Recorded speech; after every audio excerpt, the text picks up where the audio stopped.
Good afternoon and welcome to the Midday News. Here's what we have in the bulletin. Breaches and acts of impropriety and corruption in the granting of gun licenses uncovered at the Firearm Licensing Authority.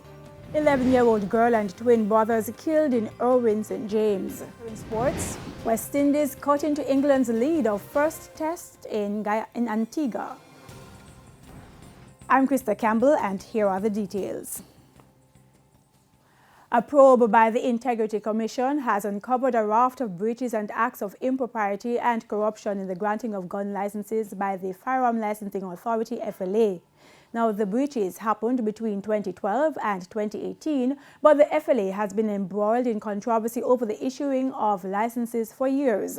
Recently, there were claims and counterclaims of corruption in the process by the current head of the FLA and past board members.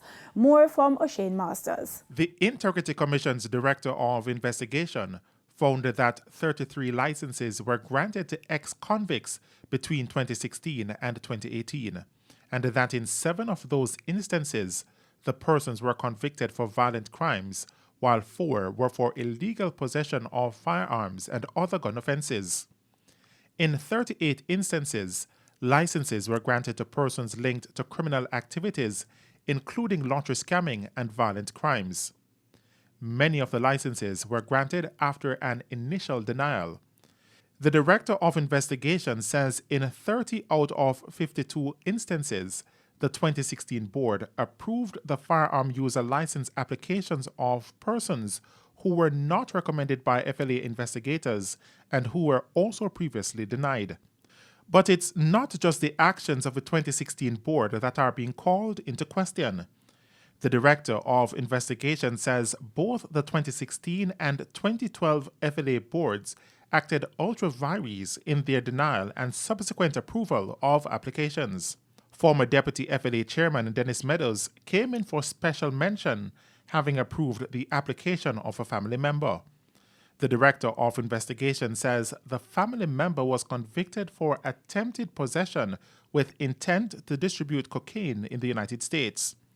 The Director of Investigation describes it as an explicit act of nepotism, a conflict of interest, and corruption.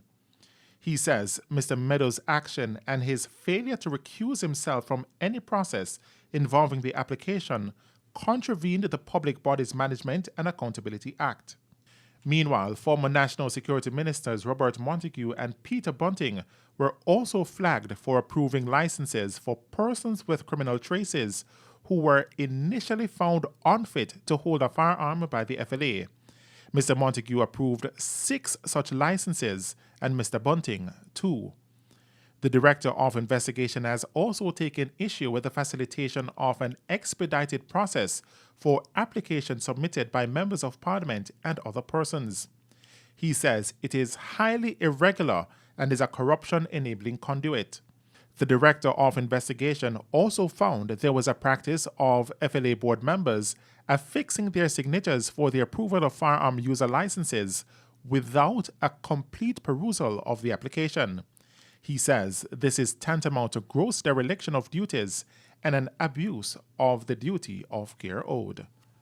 The St. James Police are still trying to piece together the circumstances which led to the shooting death of 3 siblings in Irwin, St. James on Wednesday night. O'Shane Masters has their story. This is a house where 11-year-old Peter Gay Cook and her 19-year-old twin brothers Javon and Javon Stewart lost their lives on Wednesday night. It's understood that the children were at home with their 1-year-old nephew and mother some minutes after 7 o'clock when the mother decided to leave to get dog food. Minutes later, loud explosions were heard. When the woman returned, she saw her children with gunshot wounds. However, the baby was not harmed. A brother of the deceased, who did not want to be identified, says Peter Gay was getting ready to sit her primary exit profile exams on March 22. She's a very smart girl. From me know her, from she a baby, from she reach the age of my son, me know say this little girl was going to be great. And if you say she have pep to do, and she choose her school where she want to go. Then she want to go to top school, Mobile I mean, know say she could have do it. And right before she do her exam, I'm going to go take her life. As for his brothers, he says both were law-abiding citizens. My little brother, when I leave in house, in go shop and people after they ask him when he went there. Zine, him take care of my son. Him teach my son certain things and I go take fame life. My other little brother, who I don't really agree with, but at the end of the day, still my sibling. I still love him. Because I'm born and grow with him. Right? And I go take fame life, said way for no apparent reason. The man never see you, the man never trouble you. The man always try to avoid you. The man make sure he go illegal way to make sure he avoid him. And still come on the foolishness. He says the deaths will not be taken lightly, but he's given thanks that his child was safe. I'm happy so my son safe and my mother safe, but I'm still upset. Because at the end of the day, I still lose 3 persons who are important to my life. And then again, I don't know if this will cause some form of trauma to my son. I don't know if he hears them damage. But at the end of the day, as I say, karma will come back for you.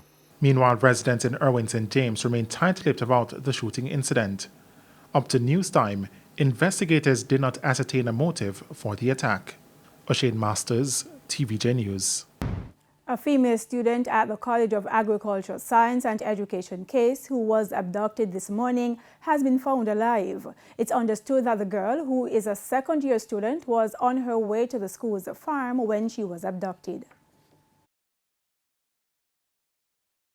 Them grab our phone drop, our bonnet, our book what she have a farm, and jar in a bush, you see me? And when they come back from farm, we are here, the full 100, and we come find our bonnet, our phone and everything. And she gone. You see me? Our roommate no see her, nobody no see her, and I succumb to start hunting for her because she not turn up a farm. Her belongings were later found on a road. The police were alerted and a search team formed. The student was later found in bushes, but her abductor ran when he saw the approaching crowd. Students have blamed poor security on the campus for the incident. And now things that I'm seeing where nobody don't care because if them remarks that them are going to pass is it not that deep. What I mean by it not that deep, if she did that this morning, it would have been something else. At countless times, picnic, I argue about the same thing. More than one issues case have and nobody not do nothing, nobody not help with, nobody not doing anything. Nobody not do nothing. And for them one remarks is it not that deep, it not that serious. Something have to happen this morning. And we take our first break here on the Midday News, but return with more stories after this. Welcome back to the Midday News. All hopes of improving their financial fortunes have been dashed, and now public transportation operators in St. Mary have joined the chorus of complaints about the steep gas prices. We recently spoke with taxi and bus operators who ply the Onoto Bay to Highgate route, who told us they were elated when school resumed on Monday. This meant more passengers, more traveling, more income, but it is also now costing them more at the pumps. The gas. $206 a litre, and they use 2 litres for everyone going out to Bay. Right? That's $412. And the children them pay $100. You carry 5 of them. How much money you make for your money? $80. It don't make no sense. This can't work. Everything gone back in a gas. So you work a money and gone back in a gas. Gas price high, man. High. The Portmore Municipal Corporation has signed a $60 million contract to facilitate road rehabilitation in the Helsher Park and Hamilton Park communities in Portmore. This is part of the Road Infrastructure Legacy Projects, which falls under the government's major infrastructure development program. Works are expected to get underway in the coming weeks.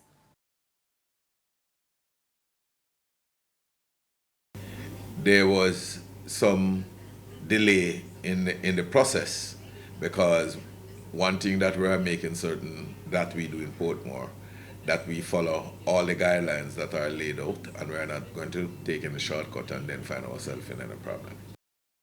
Portmore Mayor Leon Thomas says the roads are slated to be completed within 90 days starting March 21, 2022. Roads are already selected. There are 10 roads within the Hamilton Garden area, and we have 12 within the Helsher area. all the roads are selected. We have a list of the roads. To some COVID-related news now, 2 more people have died in Jamaica from COVID-19, increasing the death toll to 2,837. The deaths were recorded in St. Elizabeth, and Jamaica's COVID-19 positivity rate declined yesterday to 3.3%. 27 new cases were confirmed from 2,076 samples. Meanwhile, the country's COVID-19 hospitalizations now stands at 80. 2 of the patients are severely ill, while 2 are in critical condition. 98 more people have recovered from COVID-19, bringing the country's total recoveries to 79,094. And it's now time for the Business Minute with Cody and Barrett. World of Business. Co-founder and CEO of Edufocal, Gordon Swaby, is expecting the entity's financial performance to improve despite the resumption of face-to-face learning. He noted that Edufocal is not a pandemic company, and addressing the learning loss is one of the collaborations now being worked on. We are a key partner for the ministry. The ministry is a key partner for us, and we will continue our relationship with the ministry.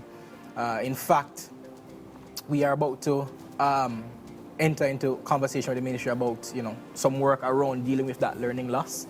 I'm excited about that prospect, and we'll share more about that in business internationally. The U.S. House of Representatives passed a $13.6 billion emergency aid bill for Ukraine Wednesday night. The money is set aside for defense, economic assistance, and humanitarian aid. There's also $4 billion to help refugees, as well as provisions to enforce sanctions against Russia. In addition to demonstrating support for Ukraine, the House passed a stopgap bill to extend government funding through Tuesday. Now, the legislation will move to the U.S. Senate, where the race continues to meet the Friday midnight deadline to keep the government running. And for the top regional and international stories, we go to Sandy Williams. In regional news, the Pan American Health Organization, PAHO, has warned countries that it is too soon to lower their guards as the world observes the second anniversary of COVID-19 being characterized as a pandemic. Public health measures are being lifted in many parts of the Americas, including the Caribbean. Director of PAHO, Dr. Carissa Etienne, on Wednesday said when places relax measures at the wrong moment, transmission could spike dangerously and more lives could be lost. The PAHO director is urging countries to base decisions on risk assessments and health data and to tighten public health guidance if cases go up. On the international scene, a first round of talks between the foreign ministers of Russia and Ukraine has failed to yield progress on a ceasefire. Speaking after the meeting in Turkey, Dmitry Kuleba said that the demands his Russian counterpart, Sergei Lavrov, had made amounted to a surrender. Mr. Lavrov, meanwhile, said his country's military operation was going to plan. The talks come after Russia bombed a children's hospital, which Ukraine said was a war crime. Officials say 3 people, including a child, died in the attack in the southeastern city of Mariupol. Russia launched a full-scale invasion of Ukraine 2 weeks ago, and more than 2.3 million people have since fled the country. And those were the top regional and international stories. I'm Sandy Williams. And we head to a quick break now. When we return, we'll have your midday sports report. Take care. Welcome back. It's now time for Midday Sports. I'm Simon Preston. At sports time, the West Indies had reached 279 for 6 against England on day 3 of the first test in Antigua. The home side trails the visitors by 32 runs. The Caribbean side, who began the day on 202 for 4, lost Jason Holder for 45 and Joshua Da Silva for 32. Jamaican Nkrumah Bonner, who began the day on a 34, brought up his 4th test 50 and is unbeaten on 72. Ben Stokes has led the way with 2 for 33 for England. Jamaican umpire Jacqueline Williams has been appointed to officiate in 4 more matches in the group stages of the ongoing ICC Women's Cricket World Cup in New Zealand. The ICC revealed the umpire schedule for the rest of the tournament, which will see Williams officiate 5 matches in total in the group stages. She stood in the middle for match number 3 of the tournament between defending champions England and Australia. Her second encounter is the Pakistan versus South Africa encounter at the Bay Oval this evening. The 45-year-old was the only Caribbean umpire selected to officiate in the tournament. The host nation New Zealand have picked up their second win in the Women's World Cup after defeating India by 62 runs in Hamilton today. The home side posted 260 for 9 off their 50 overs.